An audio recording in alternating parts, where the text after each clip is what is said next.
দেশ পরিচালনার দায়িত্বভার গ্রহণের পর থেকে প্রধানমন্ত্রী তারেক রহমান নিয়মিত সময় ধরে অফিস করছেন।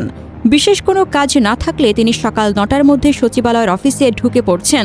এমনকি শনিবারও তিনি অফিস করছেন তার তেজগাঁওয়ের কার্যালয়ে।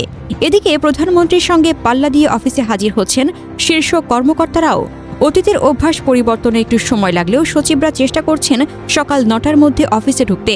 তবে অনেকের ক্ষেত্রে এখনও সেটা হয়ে ওঠেনি। অবশ্য সে কারণে প্রধানমন্ত্রী তাদের কিছু বলছেন তাও নয়, বরং প্রধানমন্ত্রী কৌশলে তাদের পুরনো অভ্যাস পরিবর্তনের জন্য নিজেই নীরবে সবার আগে অফিসে উপস্থিত হয়ে উদাহরণ সৃষ্টি করছেন।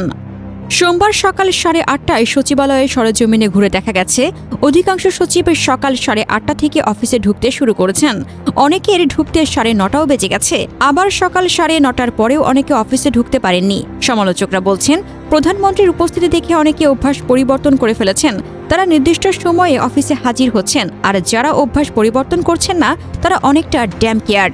তাদের কারো চাকরির শেষ পর্যায়ে, আবার কেউ আছেন চুক্তিভিত্তিক চাকরিতে। সুতরাং যে কোনো সময় চুক্তি বাতিল হতে পারে, সে কারণে তারা অনেকটা আগের নিয়মে অফিস করছেন। সোমবার সকাল ৮:৩০টায় নিজ দপ্তরে প্রবেশ করেন মৎস্য ও প্রাণী সম্পদ সচিব আবু তাহের মোহাম্মদ জাবের। এর কয়েক মিনিট পর অফিসে প্রবেশ করেন মাধ্যমিক ও শিক্ষা বিভাগের সচিব রেহেনা পারভিন। এর ২ মিনিট পর অফিসে আসেন বস্ত্র ও পাট সচিব বিলকিস জাহান রিমি। এর ১ মিনিট পর অফিসে হাজির হন প্রাথমিক ও গণশিক্ষা সচিব আবু তাহের মোহাম্মদ মাসুদ রানা। এর ২ মিনিট পর অফিসে প্রবেশ করেন বেসামরিক বিমান পরিবহন ও পর্যটন মন্ত্রণালয়ের সচিব নাসরিন জাহান। প্রায় একই সময়ে অফিসে প্রবেশ করেন সংস্কৃতি বিষয়ক মন্ত্রণালয়ের সচিব মোহাম্মদ মফিদুর রহমান এবং সমাজ কল্যাণ সচিব ড মোহাম্মদ আবু ইউসুফ। সকাল ৯টায় অফিসে আসেন ভূমি মন্ত্রণালয়ের সিনিয়র সচিব ASM সালেহ আহমেদ। একই সময় অফিসে ঢোকেন প্রাণী সম্পদ মন্ত্রণালয়ের সচিব ড AKM শাহাবুদ্দিন। অপরদিকে সকাল ৯টার পর সচিবালয়ে আসেন খাদ্য সচিব মোহাম্মদ ফিরোজ সরকার। তিনি ৯:২২ সচিবালয়ে প্রবেশ করেন।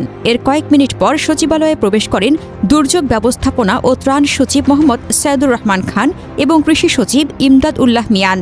তবে সকাল ৯:৩০টার মধ্যেও অফিসে আসেননি গৃহায়ন ও গণপূর্ত সচিব মোহাম্মদ নজরুল ইসলাম এবং স্বাস্থ্য মন্ত্রণালয়ের সচিব মোহাম্মদ সাইদুর রহমান। সমালোচকরা বলছেন, শীর্ষ কর্মকর্তারা সময় মতো অফিসে উপস্থিত হন না, যে কারণে অধস্তন কর্মকর্তারাও সময় মতো অফিসে হাজির হওয়াটাকে জরুরি জ্ঞান করেন না। এটা যে একটি শাস্তিযোগ্য অপরাধ, তারা বিষয়টি বেমালুম ভুলে গেছেন। ফলে সরকারি অফিসে আসার ক্ষেত্রে সময় মানেন না অধিকাংশ কর্মচারী। আবার ফেরার সময় দেখা যায় নির্ধারিত সময়ের প্রায় ৩০ মিনিট আগেই কর্মচারীরা বেরিয়ে পড়েন। তখন আর সময় দেখা হয় না।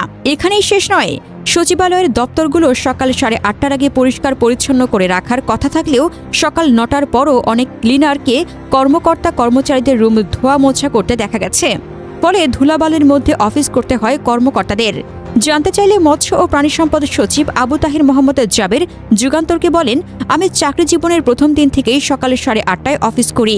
যানজটে পড়লে ২-৪ মিনিট দেরি হতে পারে, এর ব্যতিক্রম হয় না। অন্য কর্মচারীরা প্রায় অভিন্ন ভাষায় বলেন, অনেক সময় রাস্তায় যানজটের কারণে বিলম্ব হয়। মন থেকে কেউ দেরি করে অফিসে আসেন বলে মনে হয় না।